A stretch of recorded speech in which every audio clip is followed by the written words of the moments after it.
In today's video, I'm going to teach you how to create a Discord server. Start by looking at the left side of your Discord window, where your existing servers are listed as small icons. Scroll to the bottom of that column and click the plus symbol. This is the shortcut to start a brand new server and keeps everything you need in one simple flow.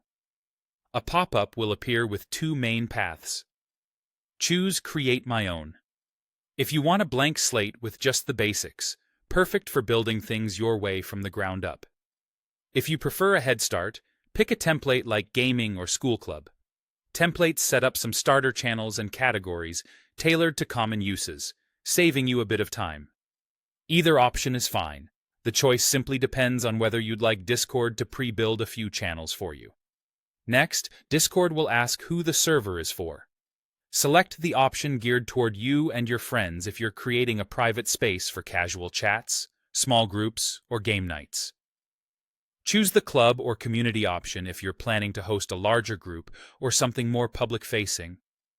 This helps Discord tune a few defaults behind the scenes so the server feels right for your audience from day one. Now give your server a name and, if you like, upload an icon. Keep the name short, recognizable, and easy to search, something your members will spot at a glance. For the icon, a simple square image works best.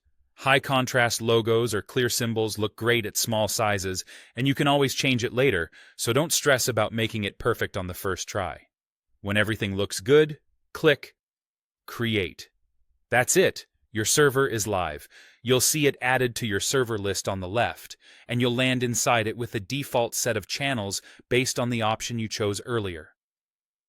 The server name appears at the top, and your text and voice channels are organized in the sidebar, ready to use.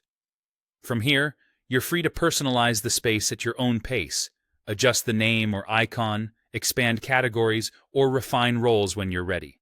But the core setup is complete. To recap the flow you just followed, click the plus icon, pick Create My Own or a template, choose who the server is for, set a name and optional icon, and press Create. That's all you need to create a Discord server quickly and confidently. Thanks for watching, and enjoy building your new space.